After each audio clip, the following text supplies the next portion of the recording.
ஒரு சராசரி மனிதனுடைய இயல்பு என்ன? இன்பம் வந்தால் துள்ளி குதிப்பான், துன்பம் வந்தால் சோர்ந்து போய் ஒரு மூலையில் உட்காந்துருவான். இவன் தான் சராசரி மனிதன்.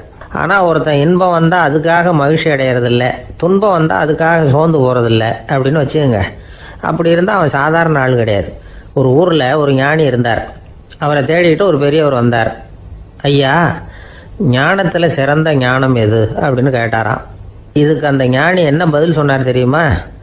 இன்பத்தினால மகிழ்ச்சி அடையாமலும் துன்பத்தினால சோர்வு அடையாமலும் இருக்கிறது தான் அந்த ஞானம், பெரிய ஞானம் அப்படின்னாராம். சரி சுவாமி, அப்படிப்பட்ட ஞானம் உங்களுக்கு எப்படி வந்ததுன்னு கேட்டிருக்காரு இவர். அதை நான் ஒரு கழுதைகிட்ட இருந்து கற்றுக்கிட்டேன் அப்படின்னாராம் அவர். இவருக்கு ஒன்றும் புரியல, ஒரு மாதிரியாக முழிச்சிருக்கிறார். இதை அவர் புரிஞ்சுக்கிட்டார். நீங்கள் நாளைக்கு காலையில் நம்முடைய ஆசிரமத்துக்கு வாங்க, புரிய வைக்கிறேன்னாராம். சரின்னு அவர் போயிட்டார். மறுநாள் காலையில் ஆசிரமத்துக்கு வந்து சேர்ந்தார். ஞானி அவரை கூப்பிட்டு உட்கார வச்சார். வாங்க, வந்து இப்படி உட்காருங்க, கொஞ்ச நேரத்தில் இந்த வழியாக ஒரு கழுதை போகும், அதை கவனித்து பாருங்கன்னாராம். இவருக்கு இன்னமும் ஒன்றும் புரியாமல் போச்சு, ஒரே குழப்பம். இருந்தாலும் அந்த ஞானி சொன்னது மாதிரியே உட்காந்துருக்கிறார். கொஞ்ச நேரத்தில் இந்த வழியாக ஒரு கழுதை போச்சு. அது முதுக நிறைய அழுக்கு மூட்டைகள், அதை சுமந்துக்கிட்டு போகுது. ஒரு செலவு தொழிலாளி அதை ஓட்டிகிட்டு போகிறார். கொஞ்சம் தூரத்தில் ஒரு ஆறு இருக்குது. அங்கே போய் துணியெல்லாம் சுத்தப்படுத்திக்கிட்டு சாயந்தரமாக திரும்பி இந்த வழியாகவே வருவாங்க. ஞானி சொன்னது மாதிரியே இந்த பெரியவர் அழுக்கு மூட்டையை சுமந்துக்கிட்டு போகிற அந்த கழுதையை கவனித்தார். கழுதை போயிட்டுது. அதுக்கப்புறம் ஞானியை திரும்பி பார்த்தார். இப்போ அந்த ஞானி சொன்னார், சாயந்தரம் வரைக்கும் நீங்கள் இங்கேயே இருக்கணும்னார். அதே மாதிரி இவர் இருந்தார். சாயந்தரமாக அந்த ஞானி சொன்னார், ஐயா, இப்போ கொஞ்ச நேரத்தில் அந்த கழுதை இந்த வழியாக திரும்பி வரும், அதையும் கவனித்து பாருங்கன்னார். இவரும் கவனித்து பார்க்குறார். கழுதை வந்தது. அது முதுகில் சலவை செய்யப்பட்ட துணி மூட்டை, அது பாட்டுக்கு சுமந்துக்கிட்டு போய்கிட்டு இருக்குது. பெரியவருக்கு ஒன்றும் புரியல, பொறுமை இழந்துவிட்டார். சரி சுவாமி, இந்த கழுதைக்கும் உங்கள் ஞானத்துக்கும் என்ன சம்பந்தம் அப்படின்னார். இப்போ அந்த ஞானி விளக்கினார். ஐயா, இந்த கழுதை இதே மாதிரி தினமும் காலையில் அழுக்கு மூட்டைகளை சுமந்துக்கிட்டு ஆற்றுக்கு போகுது, மாலையில் வெண்மையான சுத்தமான துணிகளை சுமந்துக்கிட்டு திரும்பி ஊருக்கு போகுது. காலையில் இது போகும் பொழுது முதுகில் அழுக்கு மூட்டைகளை சுமந்துக்கிட்டு போகிறோமேங்கிற வருத்தமும் அதுக்கு கிடையாது. சாயந்தரம் திரும்பி வரும்பொழுது சுத்தமான துணிகளை சுமந்துக்கிட்டு வர்றோமேங்கிற மகிழ்ச்சியும் அதுக்கு இல்லை. இதை பார்த்து தான் நானும் அது மாதிரி ஞானத்தை கற்றுக்கிட்டேன் அப்படின்னாராம். அதனால் யார் கற்றுக் கொடுக்குறாங்க அப்படிங்கிறத விட எதை கற்றுக்கிறோம் அப்படிங்கிறது தான் முக்கியம். ஒரு சினிமா பார்க்குறோம், ஒரு அருவி கொட்டுறது மாதிரி காட்சி வருது, தண்ணீர் வழியுது. படம் முடிஞ்சதும் பார்த்தீங்கன்னா அந்த திரை என்ன நனைஞ்சு போயாருக்கும். ஒரு தீப்பிடிச்சு எரியிற காட்சியே சினிமாவில் பார்க்குறீங்க, காட்சி முடிஞ்சதும் அந்த வெண் திரையே கருகி போயாருக்கும். படத்தில் வர்ற தண்ணீரும் நெருப்பும் அந்த திரையை பாதிக்கிறது இல்லை. நாம் அந்த திரை மாதிரி இருக்கிறதுக்கு கற்றுக்கணுமா. அந்த பக்குவம் வந்துவிட்டதுன்னா இன்பமும் துன்பமும் நம்ம எதுவும் செய்யாது. ஒரு சினிமாவை பார்க்குற வரைக்கும் சிரிக்கலாம், அழலாம். பார்த்துட்டு வெளியில் வரும்பொழுது அழுதுகிட்டே வரக்கூடாது. ஒருத்தர் வந்தார், அப்படி படம் முடிஞ்சு வெளியில் வரும்பொழுது அருவி மாதிரி கண்ணீர் சிந்திக்கிட்டே வரார். ஏன் சார், படம் அவ்வளவு சோகமா அப்படின்னு கேட்டார். இன்னொருத்தர், இல்லை சார், கூட்டம் ரொம்ப குறைச்சல் சார், மொத்தம் படம் பார்க்க வந்தவங்களே 15 பேர் தான் சார் அப்படின்னார் கண்ணீரை தொடச்சிக்கிட்டே. அதுக்கு நீங்கள் ஏன் சார் அழறீங்கன்னு கேட்டார் அவர். இந்த படத்தோட தயாரிப்பாளரே நான் தான் சார் அப்படின்னாரா இவர். தானத்தில் சிறந்தது எது அப்படின்னு ஒரு கேள்வியை கேட்டு, தானத்தில் சிறந்தது நிதானம் அப்படின்னு அதுக்கு ஒரு பதிலும் சொல்கிறவங்க உண்டு. நிதானம் ரொம்ப அவசியம், அதுவும் இன்றைய உலகத்துக்கு ரொம்ப அவசியம். இன்னைக்கு உலகம் ரொம்ப பரபரப்பாக போய்கிட்டு இருக்குது. பொறுமையாக இருக்கணும்னு நினைக்கிறவங்களால கூட அப்படி இருக்க முடியறதில்ல. பொறுமையை சோதிக்கிறது மாதிரி பல சம்பவங்கள், அதையெல்லாம் சந்திச்சே தீர வேண்டியிருக்குது. எங்கே போனாலும் க்யூவில் நிற்க வேண்டியிருக்குது, எங்கே போனாலும் காத்துக்கிட்டு இருக்க வேண்டியிருக்கு. ஆஃபீஸ்லேயோ வீட்லேயோ கூட நீங்கள் நிதானமாக பொறுமையாக நடந்துக்க தெரியலன்னா உங்களுக்கு சிடுமூஞ்சி, முசுடு இப்படிலாம் பேர் வச்சுருவாங்க. அது உங்களுக்கு தேவையா? சரி, வாழ்க்கையில் பொறுமைசாலின்னு பேர் வாங்கிறதுக்கு என்ன வழி? முதல் பாயிண்ட், நீங்கள் நினைக்கிறது, எதிர்பார்க்கறது, செய்யறது எல்லாமே 100% கரெக்டாக நடக்கணும்னு ஆசைப்படக்கூடாது. எதுவாக இருந்தாலும் அதில் ஓரளவுக்கு தவறு நடக்கலாம் அப்படிங்கிறத எதிர்பார்த்தே இருக்கணும். ஓரளவுக்கு அதை அனுமதிக்கணும்.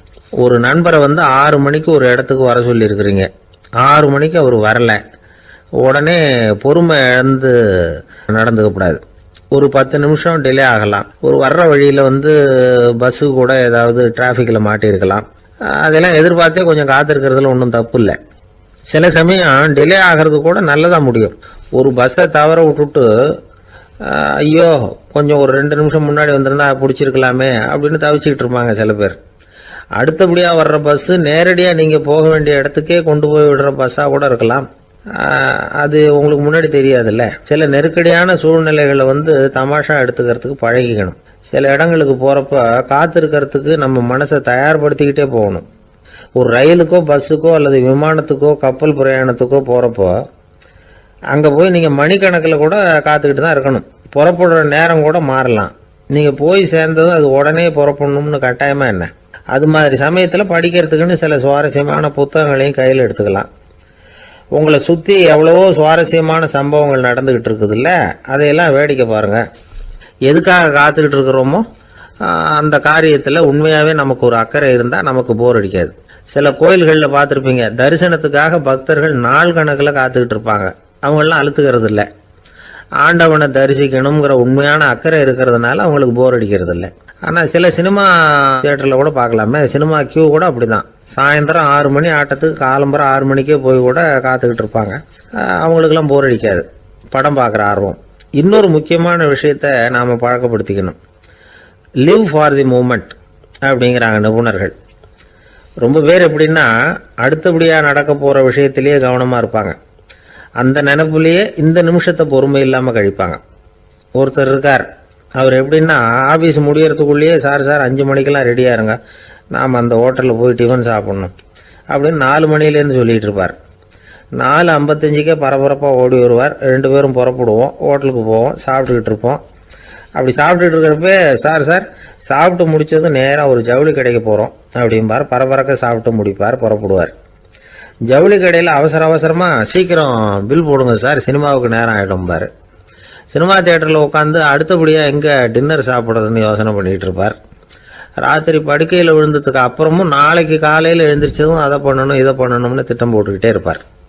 அதாவது எப்பவும் அடுத்த நிமிஷம், அடுத்த நாள், அடுத்த வாரம், அடுத்த வருஷம், இதுதான் அவங்க சிந்தனை. இந்த நிமிஷம் என்ஜாய்மெண்ட்டை அவங்க இழந்துடுறாங்களாம். அதனால தான் வாழ்நாள் பூரா பொறுமையின்மை, அவஸ்தை, அல்லல். அதனால் நாம் எல்லாரும் வாழ்க்கையில் நிதானமாக இருக்கிறதுக்கு கற்றுக்கணுமா. அதுக்காக இந்த நிதானத்துக்கு வேறு விதமான அர்த்தம் பண்ணிக்கக்கூடாது. ஒருத்தர் அப்படித்தான் ஒரு தடவை அவருடைய குதிரை காணாமல் போயிட்டு தான். அதுக்காக அவர் கவலைப்படலை, நிம்மதியாக இருந்தார், சந்தோஷமாக இருந்தார். என்ன சார் இது, உங்கள் குதிரை திருட்டு போயிட்டுதுங்கிறீங்க, நீங்கள் கவலைப்படாமல் இருக்கிறீங்களே அப்படின்னு கேட்டாங்களாம். அதுக்கு அவர் சொல்லியிருக்கார், நல்ல வேலை சார், கட்டியிருந்த குதிரை காணாமல் போயிருக்குது. நான் அது மேலே உட்காந்துருக்கிற சமயம் அது காணாமல் போயிருந்ததுன்னா, திருட்டு போயிருந்ததுன்னா நானும் சேர்ந்துல காணாமல் போயிருப்பேன் அப்படின்னாராம். எவ்வளவு நிதானமான ஆள் பாருங்க. ஒரு நாள் காலை நேரம் ஒரு குரு படுக்கையை விட்டு எழுந்திருக்கிறார். உடனே சீடர்களை பார்த்து எல்லாரும் இப்படி வாங்கங்கிறார். எல்லாரும் வர்றாங்க வேகமாக. என்னங்க வேணும் உங்களுக்கு அப்படிங்கிற மாதிரி எல்லாரும் குருவை பார்த்தாங்க பயபக்தியோட. குரு அந்த சீடர்களை பார்த்து, இதை பாருங்க, இப்போ நான் ஒரு சிக்கலான விவகாரத்தில் மாட்டிக்கிட்டு இருக்கிறேன், அதை நீங்கள் தீர்த்து வச்சா நல்லதுன்னார். சீடர்களுக்கு ஒன்றும் புரியல. என்ன இது, இவர் இப்படி சொல்கிறாரு, நமக்குள்ள எல்லா விவகாரங்களையும் தீர்த்து வைக்கிறவர் நம்ம குருநாதர், அவருடைய விவகாரத்தை நாம் தீர்த்து வைக்கிறதா, ஆச்சரியமாக இருக்குதே, குருநாதருக்கே சிக்கலா அப்படின்னு யோசனை பண்ண ஆரம்பித்தாங்க.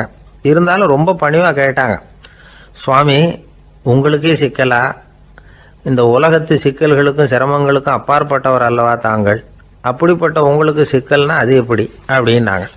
எனக்கு ஏற்பட்டிருக்கிற சிக்கல் அவ்வளவு பெருசு, ரொம்ப பெரிய விவகாரம் அது அப்படின்னார் குரு. கொஞ்சம் விவரமாக சொல்லுங்க அப்படின்னாங்க இவங்க. இப்போ அந்த குரு விவரத்தை சொன்னார். அதாவது நேற்று ராத்திரி நான் ஒரு கனவு கண்டேன். அந்த கனவுல நான் ஒரு பட்டாம்பூச்சியாக மாறிட்டேன். அப்படி மாறி ஒவ்வொரு மலராக பறந்து போய் உட்காந்து தேன் சாப்பிட்டேன் அப்படின்னார். சீடர்கள் இதை கேட்டதும் ரொம்ப திகைச்சு போயிட்டாங்க. என்ன இது ஒரு பெரிய பிரச்சனையா, ஒரு சாதாரண கனவு கண்டதுக்காகவா இந்த காலை வேளையில் நம்மளையெல்லாம் குருநாதர் இவ்வளவு அவசரமாக கூப்பிட்டுருக்கார் அப்படின்னு நினச்சாங்க. இருந்தாலும் கேட்டாங்க, இதில் என்ன சிக்கல் சுவாமி, கனவுங்கிறது எல்லாருக்கும் வரத்தானே செய்யும் அப்படின்னார் ஒரு சீடர். சீடர்களே, பிரச்சனை அது இல்லை. நான் இன்னைக்கு காலையில் கண்ணு முழிச்சு பார்த்தப்போ நான் நானாக மறுபடியும் மாறிட்டேங்கிறத தெரிஞ்சுக்கிட்டேன். இதில் சிக்கல் என்னன்னா, இப்போ அந்த பட்டாம்பூச்சி தான் நானா ஆயிட்டதாக கனவு கண்டுகிட்டு இருக்கா அப்படிங்கிறது தான். ஒரு மனுஷன் பட்டாம்பூச்சி ஆகிறதாக கனவு காண முடியுங்கிறப்போ அந்த பட்டாம்பூச்சியும் மனுஷன் ஆகிறதாக கனவு காண முடியும் இல்லையா? இப்போ எனக்கு யதார்த்த நிலை தெரியணும், எது நிஜம்னு தெரியணும். நேற்று ராத்திரி நான் கண்டது கனவா, அல்லது இது பட்டாம்பூச்சி கண்டுகிட்டு இருக்கிற கனவா? இதுதான் குரு கேட்ட கேள்வி. இதை கேட்டதும் சீடர்கள் ரொம்ப குழம்பி போயிட்டாங்க. சுவாமி, இது வரைக்கும் நாங்கள் தூங்குறப்ப பார்க்கறது கனவுன்னும் மூழ்கிட்டு இருக்கிறப்ப பார்க்கறது நனவுன்னு நம்பிக்கிட்டு இருக்கிறோம். இப்போ எங்களை ரொம்ப குழப்பிட்டீங்க, இதுக்கு பதில் சொல்ல எங்களுக்கு சக்தி இல்லை அப்படின்னு சொல்லிவிட்டாங்களாம். அதுக்கப்புறம் அந்த குரு சொன்னாராம், நினைவு தான் முக்கியமான அம்சம். முடிவு கட்டம்னா பகலின் நினைவுகளை விட இரவின் கனவுகளே ரொம்ப உண்மை. ஒருத்தன் தூங்க போனால் தூங்கிக்கிட்டே இருந்தால் அவன் காணும் கனவு பொய்ங்கிறத அவன் உணர மாட்டான். ஒவ்வொரு கனவும் காணும் பொழுது அது ரொம்ப உண்மையாக தான் தெரியுது. ஒரு கனவு கூட உண்மை இல்லைன்னு கனவுல தோன்றுவதே இல்லை அப்படின்னார் குரு. அகில வாழ்வு அத்தனையும் சொற்பனம் கண்டாய் அப்படிங்கிறார் தாயுமானவர்.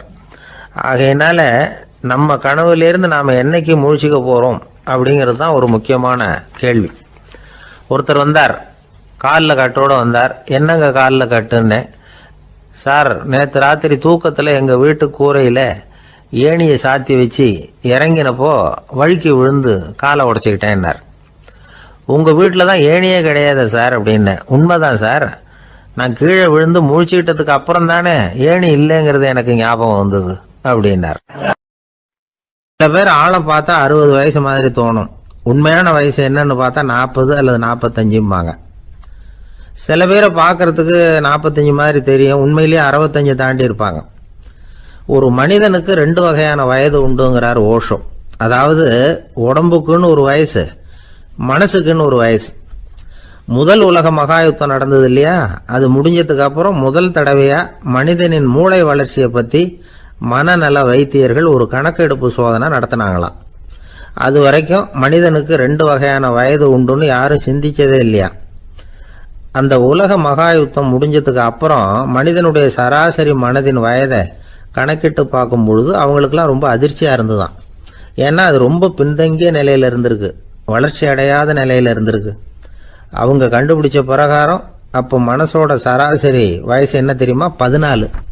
அப்படின்னா பார்த்துங்க, உடல் ரீதியாக ஒருத்தரோட வயசு 70 கூட இருக்கலாம், ஆனால் மனசோட வயசு 14 தான். இதுக்கு நேர்மாறாக அமைஞ்சு போச்சுன்னு வச்சுங்க. அதாவது ஒருத்தருக்கு உண்மையிலேயே 14 வயசு, அதாவது உடலோட வயசு 14, அவரோட மனசின் வயசு 70ன்னு வச்சுக்கோங்க.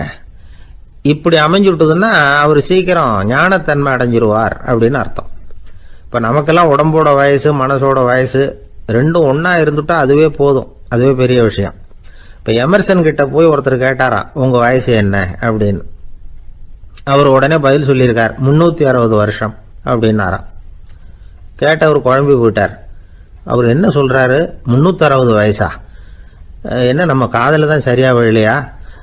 எமர்சன் எப்பவும் உண்மையை பேசுகிற ஒரு சிறந்த அறிவாளி, அவர் இப்படிலாம் பொய் சொல்ல மாட்டாரே அப்படின்னு ஒரு யோசனை பண்ணிக்கிட்டே இவர் மறுபடியும் அவர் கிட்ட போனாராம். ஐயா, நீங்கள் சொன்னது சரியாக என் காதில் விழலை, அதனால் மறுபடியும் கேட்குறேன், உங்கள் வயசு என்ன அப்படின்னாராம். எமர்சன் மறுபடியும் சொல்லியிருக்கிறார், 360 வருஷம்னு. வந்தவருக்கு உண்மையிலேயே அதிர்ச்சியாக போட்டுது. அதுக்கப்புறம் மெதுவாக ஆரம்பிச்சாராம், ஐயா, நீங்கள் சொல்கிறத என்னால் ஏற்றுக்க முடியாது. எப்படி பார்த்தாலும் இப்போ உங்களுக்கு வயசு ஒரு 60க்கு மேலே இருக்காதுன்னு நினைக்கிறேன் அப்படின்னாராம். நீங்கள் சொல்கிறது சரிதான், அது என் உடம்போட வயசுன்னாராம் எமர்சன். அப்படின்னா ஏற்கனவே நீங்கள் சொன்னது அப்படின்னு கேட்டிருக்காரு, அது என் மனசோட வயசு அப்படின்னாராம். நம்மளை பொறுத்த வரைக்கும் அறிவு தூசு படிஞ்சிருக்கு, அது மாதிரியே அன்பும் மாசுபட்டிருக்கு. இது ரெண்டையும் சுத்தம் பண்ண வேண்டியிருக்குது. அப்போ தான் நாம் சரியான வயசில் வாழ முடியும். ஒரு ஆசாமி இருக்கிறார், அவருக்கு உடம்போட வயசு அதிகம், மனசோட வயசு ரொம்ப குறைச்சல், குழந்தை மாதிரி. அவர் ஒரு ஆஸ்பத்திரியில் படுத்திருக்கிறார். நர்சம்மா எல்லாருக்கும் மருந்து கொடுத்துட்டு போகிறாங்க. கொஞ்ச நேரம் கழித்து திரும்பி வந்தாங்க.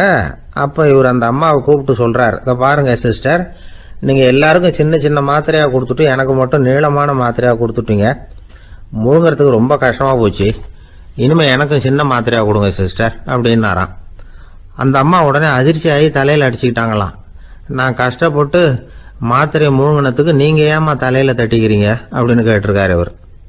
இதுக்கு அவங்க சொல்லியிருக்கிறாங்க, நான் உங்களுக்கு கொடுத்துட்டு போனது மாத்திரை இல்லைங்க, அது தெர்மாமீட்டர் அப்படின்னாங்களாம். எனக்கு அதிர்ஷ்டமே இல்லை சார் அப்படின்னாரு ஒருத்தர். ஏன் அப்படி சொல்றீங்கன்னு கேட்டோம். வியாபாரம் பண்ணலாம்னு ஒரு கடை வச்சேன், வேண்டிய போட்டவங்க கூட என் கடையில் எதுவும் வாங்க மாட்டேங்கிறான், எல்லாரும் அடுத்த கடைக்கு தான் போறான் அப்படின்னு சொல்லி ரொம்ப அழுத்துக்கிட்டார். இதுக்கு போய் அதிர்ஷ்டம் இல்லைன்னு சொல்லாதீங்க, வாடிக்கையாளர்களை கவர்றது எப்படிங்கிறது உங்களுக்கு தெரியல, அதுதான் குறை அப்படின்னும். சார் உங்களுக்கு தெரிஞ்ச அந்த ரகசியத்தை எனக்கும் கொஞ்சம் சொல்லி கொடுங்களேன் அப்படின்னார். சரி உங்க காதை இப்படி கொடுங்க அப்படின்னு சொல்லி அது சம்பந்தமா பெரிய வல்லுநர்கள் சொல்லி இருக்கிற கருத்துக்களை அவர்கிட்ட சொல்ல ஆரம்பிச்சோம். அதாவது இந்த வாடிக்கையாளர்களை கவர்றதுக்கு வல்லுநர்கள் பல ஆலோசனைகளை ஏற்கனவே சொல்லி வச்சிருக்கிறாங்க, அது சம்பந்தமா அனுபவப்பட்டவங்க, அதை தெரிஞ்சு வச்சுக்கணும். அதாவது கடை வச்சிருக்கிறவங்க எல்லாரும் இதை கொஞ்சம் காதில் வாங்கி வச்சுக்கணும். எதை இப்ப சொல்ல போறத, எப்பவும் பணத்தை சம்பாதிக்கிறதுலயே குறியா இருக்கக்கூடாதான். அதை விட முக்கியமா நீங்க சம்பாதிக்க வேண்டியது வாடிக்கையாளர்களுடைய மன நிறைவு. வர்றவங்க திருப்தியோட போகணும், அது முக்கியம், அதுல கவனமா இருக்கணும். கடைக்கு வர்ற ஒருத்தர் ஏதாவது ஒரு குறை சொல்றாருன்னு வச்சுங்க, அதை அலட்சியப்படுத்தக்கூடாது, ரொம்ப அக்கறையோட அதை காது கொடுத்து கேட்கணும். அப்படியா சார், அதை நான் அவசியம் கவனிக்கிறேன் அப்படின்னு சொல்லணும். ஒருத்தர் வரார், சார் நேத்திக்கு உங்க கடையில இதை நான் வாங்கிட்டு போனேன், வீட்டில் இது வேணான்னு சொல்லிவிட்டாங்க, அது திருப்பி கொடுக்கறதுக்காக தான் வந்திருக்கிறேன் அப்படின்னு சொல்லி திருப்பி கொடுக்குறார். உடனே நீங்க முகம் சுளிக்க கூடாது, எரிச்சல் படக்கூடாது, வழக்கம் போல நிதானமா முகம் அலர்ச்சியோட அதை திருப்பி வாங்கிக்கணும். இவ்வளவு ரூபாய்க்கு சாமான் வாங்கினா இந்த ஸ்பூன் அன்பளிப்பு, இப்படி ஏதாவது கொடுக்கலாம். பண்டிகை காலங்கள்லேயும் பொருள்கள் வாங்குறவங்களுக்கு இப்படி ஏதாவது பொருத்தமா ஒரு அன்பளிப்பு கொடுக்கலாம்.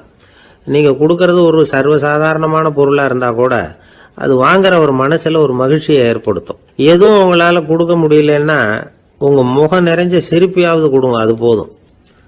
உங்க கடையில் இல்லாத ஒரு பொருளை வாடிக்கையாளர் கேட்கிறார், உடனே இல்லைன்னு முகத்தில் அடிச்சது மாதிரி சொல்லிடக்கூடாது. கொஞ்சம் உட்காருங்க சார் அப்படின்னு சொல்லி உங்க பணியாளர் யாரையாவது அனுப்பி வெளியில இருந்து வாங்கிட்டு வர சொல்லி அவர்கிட்ட கொடுக்கலாம். சில பேர் உங்க கடைக்கு வரும்பொழுது அவங்க வீட்டு குழந்தைகளையும் கூப்பிட்டுக்கிட்டு வர்றாங்கன்னு வைங்க. நீங்க என்ன செய்யணும்னா அந்த குழந்தைகளை முதல்ல கவனிக்கணும், அது கண்ணத்தை கிள்ளணும், அதுகிட்ட விளையாடணும், அதுக்கு ஏதாவது மிட்டாய் பிஸ்கட் எதையாவது கொடுத்து அது கவனத்தை கவரணும். அதுக்கப்புறம் பெரியவங்களை கவனிக்கலாம். உங்க கடையில வேலை செய்யற பணியாளர்கள் சுத்தமா இருக்கணும், சிரிச்ச முகம், சுறுசுறுப்பு, இது ரெண்டும் அவங்களுக்கு தேவை, அழுது வடிஞ்சிக்கிட்டு இருக்கக்கூடாது. அப்புறம் இன்னொரு விஷயம், அதிகமா பொருள் வாங்குற ஒருத்தர்கிட்ட அதிக மரியாதையாகவும் குறைச்சலா பொருள் வாங்குறவர்கிட்ட வேற விதமாகவும் நடந்துக்க கூடாது. எல்லாருக்கிட்டையும் சமமா நடந்துக்கணும். 5 ரூபாய்க்கு வாங்கினாலும் சரி, 500 ரூபாய்க்கு வாங்கினாலும் சரி, அவங்க கிட்ட நீங்க காட்டுற மரியாதையில வித்தியாசம் இருக்கக்கூடாது. எல்லாத்துக்கும் மேல உங்க கடையில ஒரு பொருள் வாங்கினா அது உண்மையானதா இருக்கும், தரமுள்ளதா இருக்கும் அப்படிங்கிற நினைப்பு ஜனங்களுக்கு வரணும். அதனால தரமான பொருளையே நீங்க உங்க கடையில வச்சிருக்கணும். இது வரைக்கும் நான் சொன்னதையெல்லாம் கவனத்துல வச்சுக்கிட்டு நீங்க கடையை ஆரம்பிச்சீங்கன்னா வியாபாரம் பிச்சுக்கிட்டு போகும். அப்படி போகலன்னா அதுக்கப்புறம் கேளுங்க. ஏன்னா இந்த யோசனைகள்லாம் அனுபவப்பட்டவங்க சொல்லி இருக்கிற யோசனைகள். இந்த யோசனைகள்ல நீங்க எச்சரிக்கையா இருக்க வேண்டிய ஒரு விஷயம் உண்டு, அது என்னங்கிறதையும் தெரிஞ்சு வச்சுக்கிறது நல்லது. என்னுடைய நண்பர் ஒருத்தர் வந்தார். சார் உங்க யோசனையை கேட்டதுனால நான் ஒரு அறை வாங்கினது தான் மிச்சம்னார். என்ன ஆச்சுன்னு கேட்டேன். எங்க கடைக்கு ஒரு பெரிய அம்மா குழந்தைய தூக்கிட்டு வந்தாங்க சார், உங்க யோசனைப்படி அந்த குழந்தையோட கண்ணத்தை கிள்ளணும்னு முயற்சி பண்ணினேன். திடீர்னு அந்த நேரம் பார்த்து அந்த குழந்தை தலையை குனிஞ்சுக்கிட்டுது. என் கை குழந்தையோட கண்ணத்துக்கு பதிலா அது தூக்கிட்டு வந்தவங்க கண்ணத்தை கிள்ளிவிட்டுது, அதுதான் அப்படி ஆயிட்டுது அப்படின்னார் கண்ணத்தை தடவிக்கிட்டே. ஒரு நண்பர் சினிமா படம் தயாரிக்கிறவர், அவர்கிட்ட ஒரு நாள் பேசிக்கிட்டு இருந்தேன். அது எப்படி சார் நீங்க எடுக்கிற எந்த படமும் கையை கடிக்காத அளவுக்கு எடுத்துடுறீங்களே, அது எப்படின்னு கேட்டேன். அது ஒன்றும் பெரிய விஷயம் இல்லை சார், பெண்களுக்குன்னு சில உருக்கமான காட்சிகள், இளைஞர்களுக்குன்னு சில நடனங்கள், அடிதடி காட்சிகள், அப்புறம் வயசானவங்களுக்குன்னு சில ஆன்மீக காட்சிகள், சின்ன பிள்ளைங்களுக்கு சிரிப்பு, இப்படி எல்லாமும் சேர்த்து நான் படம் எடுக்கிறேன். மசாலா படம்னு பேர். இது ரொம்ப பெருசா இல்லைன்னாலும் ஓரளவுக்கு சுமாரா ஓடிரும், கையை கடிக்காது அப்படின்னார். இது ஒரு உத்தி. சில பத்திரிகை ஆசிரியர்களும் இந்த உத்தியை கையாளுறது உண்டு. இந்த உத்திக்கு பார்னம் உத்தி அப்படின்னு பேர். பார்னம் எஃபெக்ட் அப்படின்னு சொல்லுவாங்க. அதாவது ஃபீனியஸ் டி பார்னம் அப்படின்னு ஒருத்தர் அமெரிக்காவில் இருந்தாராம். அதாவது 19ஆம் நூற்றாண்டில் அமெரிக்காவில் கொடிகட்டி பறந்த ஒரு சர்க்கஸ் நிறுவனத்தின் அதிபர் அவர். இந்த உலகத்தில் ஒவ்வொரு நிமிஷமும் ஒரு ஏமாளி பறந்துக்கிட்டே இருக்கிறான் அப்படிங்கிறது அவருடைய சித்தாந்தம். ஒவ்வொருத்தரையும் திருப்திப்படுத்துகிற அளவுக்கு அம்சங்களை கொஞ்சம் கொஞ்சமாக கலந்து கேளிக்கை நிகழ்ச்சிகளை நடத்தினது தான் அவருடைய மகத்தான வெற்றிக்கு காரணம். அதனால் அந்த உத்தியை யார் கடைப்பிடிச்சாலும் சரி, அதுக்கு பார்னம் உத்தி அப்படின்னு பேர் வந்துட்டுது. ஜோசியம் சொல்கிறவங்களுக்கும் இந்த உத்தி தான் கை கொடுக்குது. ஒரு விஷயத்த ஒருத்தருடைய கோள் நிலைகள் அல்லது கையெழுத்து நிரூபிக்கிறதாக அவர்கிட்ட சொன்னால் அதை அவர் நம்பிவிடுவார். ஆனால் அந்த விஷயம் நல்லதாக இருக்கணும், நேர்மையானதாக இருக்கணும், அதாவது பாசிட்டிவாக இருக்கணும். 8ஆம் இடத்துல குரு, 9ஆம் இடத்துல சனி, நீங்கள் ஒரு பெரிய மேதை தான் அப்படின்னு சொல்லுவாங்க. கேட்குறவங்களுக்கு அதை மறுக்கிறதுக்கு மனசு வராது. அப்படி சொல்லும் பொழுது கூடவே என்ன கொஞ்சம் முன்கோபம் அதிகமாக இருக்கும், இருந்தாலும் அது உடனே மறைஞ்சிரும் அப்படின்னு சில அற்ப விஷயங்களையும் சொன்னாலும் அதையும் சரிதான்னு சொல்லி ஒத்துக்குவாங்க. ஆளுமையை எடை போடுகிற ஒரு நிறுவப்பட்ட உத்தியின் மூலமாக தன்னுடைய குணாதிசயங்கள் கண்டுபிடிக்கப்பட்டதாக அவர் நம்புறது தான் இதுக்கு காரணம். இந்த மாதம் பணத்தட்டுப்பாடு கொஞ்சம் இருக்கும், உடம்புல ஏதாவது கொஞ்சம் அசௌகரியம் இருக்கும், வீட்டுக்குள்ளே லேசாக மனஸ்தாபம் வரலாம். இது மாதிரி பொதுப்படையாக சிலதை சொன்னாலே போதும், மக்களை நம்ப வச்சுடலாம். இதெல்லாம் நமக்கு மட்டும்தான் ஏற்படுது அப்படின்னு சொல்லி அவங்க நினைக்கிறது தான் காரணம். இதுதான் பார்னம் உத்திங்கிறது. மனிதர்கள் பாராட்டுக்களை விரும்புகிறதும் விமர்சனங்களை வெறுக்கிறதும் பார்னம் உத்தியின் அடுத்த கூறு. அதனால் ஒருத்தருக்கு ஜோசியம் சொன்னாலும் சரி, அவருடைய ஆளுமையை மதிப்பிடுறதாக இருந்தாலும் சரி, அவரை புகழற மாதிரி இருந்தாலும் சரி, அப்படி இருந்தால் தான் அது சரியாக இருக்கும். சாதகமான விஷயங்களை அதிகமாகவும் பாதகமான விஷயங்களை நாசூக்காகவும் சொன்னால் மக்கள் அதை நம்பிடுவாங்க. ஒருத்தரை கருமின்னு சொன்னால் ஏற்றுக்க மாட்டார். அதையே கொஞ்சம் மாற்றி நீங்கள் கொஞ்சம் சிக்கனமான ஆசாமி அப்படின்னு சொன்னால் நீங்கள் சொல்கிறது சரிதான் சார் அப்படிம்பார். நீங்கள் பெரிய செலவாளி தான், இருந்தாலும் நல்ல விஷயங்களுக்கு தான் செலவழிப்பீங்க அப்படின்னு சொல்லணும். இப்படி இந்த பார்னம் உத்தியை கடைபிடிச்சி இன்னைக்கு வெற்றிகரமாக காலம் தள்ளுறவங்க நிறைய பேர் இருக்கிறாங்க. இந்த உலகத்தில் ஒவ்வொரு நிமிஷமும் ஒரு ஏமாளி பறந்துக்கிட்டே இருக்கிறான் அப்படிங்கிறது தான் ஃபீனியஸ் பார்னம் அவர்களுடைய நம்பிக்கை. அதை விட அடுத்தவங்களை ஏமாளியாக நினைக்கிற மனுஷர்கள் தான் இன்னைக்கு உலகத்தில் ரொம்ப அதிகம். ஒருத்தர் தன்னுடைய மேல் அதிகாரிகிட்ட போய், ஐயா ஒரு நாள் லீவு வேணும், என் தங்கச்சிக்கு கல்யாணம் அப்படின்னார். அவர் பார்த்தார், ஒரு 10 நிமிஷம் வெளியில் இருங்கன்னார். 10 நிமிஷம் கழித்து கூப்பிட்டார், இதை பாருங்க, நீங்கள் சொல்கிறது பொய். இப்போ உங்கள் தங்கச்சிக்கு ஃபோன் பண்ணேன், அவங்க தனக்கு 2 வருஷத்துக்கு முன்னாடியே கல்யாணம் ஆகிட்டதாக சொல்கிறாங்க அப்படின்னார். உடனே இவர் சொன்னார், சார் இப்போ நீங்கள் சொல்கிறதும் பொய்யா தான் இருக்கணும், ஏன்னா நிஜமாக எனக்கு ஒரு தங்கச்சியே கிடையாது அப்படின்னார். ஒரு நீதிமன்றம், அங்கே ஒரு கொலை வழக்கு சம்பந்தமாக விசாரணை நடந்துக்கிட்டு இருக்குது. அந்த வழக்கறிஞர் ரொம்ப தீவிரமாக வாதாடிக்கிட்டு இருக்கிறார்.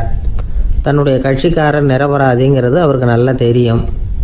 அதனால தான் அவர் சார்பாக வாதாடுறதுக்கே ஒத்துக்கிட்டார். அப்படி அவர் மும்முரமாக வாதாடிக்கிட்டு இருக்கிற சமயத்தில் அவசரமாக தந்தி ஒன்று சேர்ந்தது. அதை வாங்கி படித்து பார்த்தார். அதுக்கப்புறம் அதை மடித்து தன்னுடைய கோட்டு பையில் வச்சுக்கிட்டு தொடர்ந்து வாதாட ஆரம்பிச்சிட்டார். பேசி முடித்தார். அதுக்கப்புறம் அங்கே கோர்ட்டில் இருந்த சக வக்கீல்கள் அவர்கிட்ட வந்தாங்க. தந்தி ஒன்று வந்ததே, என்ன விஷயம் அப்படின்னு விசாரிச்சாங்களாம். அப்போ அவர் சொல்லியிருக்கிறார், ஊரில் சிகிச்சைக்காக போயிருந்த என்னுடைய மனைவி இறந்து போனதாக தந்தி வந்திருக்குது அப்படின்னாராம். மற்ற வக்கீல்களுக்கு அதிர்ச்சி. என்னங்க இது, மனைவி இறந்ததை விட கேஸு முக்கியமாக உங்களுக்கு அப்படின்னு கேட்டிருக்கிறாங்க. இறந்து போன என் மனைவி மறுபடியும் திரும்பி வர போகிறதில்ல, ஆனால் என்னுடைய கட்சிக்காரர் ஒரு கொலை வழக்கில் மாட்டிக்கிட்டார், அவரும் நிரபராதி, அவர் உசுரை நான் காப்பாற்ற வேணாமா, இதுதான் என்னுடைய கடமை அப்படின்னாராம். இப்படி இவர் சொன்னதும் எல்லாரும் அப்படியே திகைச்சு போய் நின்றுட்டாங்களாம். சரி, கடமைக்கு முக்கியத்துவம் கொடுத்த அந்த வழக்கறிஞர் யார் தெரியுமா? அவர் தான் இரும்பு மனிதர் சர்தார் வல்லபாய் பட்டேல். குஜராத் மாநிலத்தில் 1875 அக்டோபர் 31 அன்றைக்கு ஜாவேரி பாய் அப்படிங்கிறவருக்கு 4வது பிள்ளையா அவர் பிறந்தாராம். இந்த ஜாவேரி பாய் யார் தெரியுமா? ஜான்சி ராணி லட்சுமி பாய் போர் படையில் ஒரு வீரராக பணிபுரிஞ்சவர். இளம் வயசில் வல்லபாய் பட்டேல் ரொம்ப சிரமப்பட்டு படிச்சிருக்கார். விடாமுயற்சி வெற்றியை கொடுத்தது. கல்லூரியிலையும் காலடி வச்சார். அதுக்கப்புறம் வக்கீல் பட்டத்தையும் வாங்கினார். பிரிட்டிஷ் ஆட்சி நடந்துக்கிட்டு இருந்த சமயம் குஜராத்தை சேர்ந்த பர்டோலி தாலுக்காவில் விவசாயிகள் மேலே அரசாங்கம் திடீர்னு நில வரியை வசதி விட்டு தான். ஏழை விவசாயிகள் ரொம்ப கஷ்டப்பட்டுருக்காங்க. அரசாங்கம் வரி செலுத்தாத விவசாயிகளின் நிலங்களையெல்லாம் ஜப்தி செஞ்சுதான். அரசாங்கத்தை எதிர்க்கிறவங்களையெல்லாம் கைது பண்ணி சிறையில் அடைச்சிட்டாங்களாம். சில பேர் வீடு வாசல் ஆடு மாட்டையெல்லாம் விற்று கூட வரி கட்ட வேண்டிய நிலைமைக்கு ஆளாயிட்டாங்க. வழக்கறிஞர் வல்லபாய் படேல் நில வரியை உடனே ரத்து பண்ணணும் அப்படின்னு பம்பாய் கவர்னருக்கு ஒரு கடிதம் எழுதினார். எந்த பலனும் இல்லை. உடனே எல்லா விவசாயிகளையும் அணி திரட்டினார். அதுக்கு தானே தலைமை தாங்கினார். சத்தியாகிரகம் நடத்தினார். அந்த பகுதியில் எந்த வேலையும் நடக்கலை. வேறு வழி இல்லை. ஆட்சியாளர்கள் உடனே வரியை ரத்து பண்ணாங்க. சிறையில் இருந்தவங்களெல்லாம் வெளில விட்டாங்க. 1928 ஆகஸ்ட் 6 சர்க்காருக்கும் விவசாயிகளுக்கும் இடையில் ஒரு உடன்பாடு ஏற்பட்டது. அதுக்கப்புறம் தான் நிலைமை சரியாக போச்சான். வல்லபாய் பட்டேலின் பொது சேவையை பாராட்டின பொதுமக்கள் அவருக்கு சர்தார் அப்படிங்கிற பட்டத்தை கொடுத்தாங்களாம். சர்தார்னா தலைவர் அல்லது தளபதின்னு அர்த்தம். இரும்பு மனிதர்னு இவருக்கு பேர். இருந்தாலும் நகைச்சுவை உணர்வும் இவருக்கு நிறைய உண்டு. ஒரு தடவை ஒரு பத்திரிகை நிருபர் வந்திருக்கார். சர்தார் பட்டேல்கிட்ட அவருக்கு பிடிச்ச பண்பாடு கலாச்சாரம் எது அப்படின்னு கேட்கணும்னு ஆசை. அதனால் அவரை பார்த்து கேட்டாராம், ஏங்க உங்களுக்கு பிடிச்ச கல்ச்சர் எது அப்படின்னு கேட்டிருக்கார். இதுக்கு சர்தார் பட்டேல் சொன்ன பதில் என்ன தெரியுமா? எனக்கு பிடிச்ச கல்ச்சர் அக்ரிகல்ச்சர் அப்படின்னாராம். நமக்கு முன்னாடி நமக்கு வேண்டிய ஒருத்தர் ஒரு கிளாஸில் நமக்கு பழச்சாறு கொண்டாந்து வைக்கிறாருன்னு வச்சுக்கோங்க. உடனே நாம் என்ன பண்ணுவோம்? எடுத்து கிடுகிடுன்னு சாப்பிட்ருவோம், அடுத்தவங்க யாரும் வர்றதுக்குள்ள. அதை விட்டுட்டு அதை கொண்டாந்து வச்சவர்கிட்டயே அதோட விலை என்ன அப்படி இப்படின்னு நான் கேட்டுக்கிட்டு இருப்போம். நாம் கேட்க மாட்டோம். ஆனால் காந்திஜி அப்படி கேட்டாராம். எப்போ தெரியுமா? 1935. அந்த வருஷம் மே மாதத்தில் ஒரு நாள் காந்திஜி டெல்லியில் இருக்கிறார். அப்போ அவருக்கு 2 டம்ளர் மாம்பழச்சாறு கொண்டாந்து கொடுக்குறாங்க. அதை வாங்குறார். இதோட விலை என்ன அப்படின்னு கேட்டார் காந்திஜி. யாருக்கிட்ட கேட்டாருன்னா மனுபென் காந்திகிட்ட கேட்குறார். அவங்க தான் கொண்டாந்து கொடுக்குறாங்க. காந்திஜிக்கு உதவி செய்கிறதுக்காக அவர் கூடவே இருந்தவங்க அவங்ககிட்ட தான் கேட்குறாரு. காந்திஜி சும்மா வேடிக்கைக்காக இப்படி கேட்குறாருன்னு நினச்சிட்டாங்க அந்த அம்மா. அதுவும் இல்லாமல் அதோட விலையை கேட்டால் காந்திஜி நிச்சயமாக அதை சாப்பிட மாட்டார் அப்படிங்கிற பயம் வேறு. அதனால் அந்த அம்மா பதில் எதுவும் சொல்லாமல் கம்முன்னு இருந்துட்டாங்க. கொஞ்ச நேரம் ஆச்சு. அந்த பழச்சாறு வச்ச இடத்துல அப்படியே இருக்குது. வச்ச இடத்துல வச்சபடியே இருக்குது. காந்திஜி அதை சாப்பிடவே இல்லை. மனுபென் காந்தி பார்த்தாங்க. மெதுவாக காந்திஜிக்கிட்ட போய் அதை சாப்பிடுங்களேன் அப்படின்னாங்க. பழச்சாறு விலை என்னன்னு கேட்டேன். அதுக்கு பதில் இல்லை.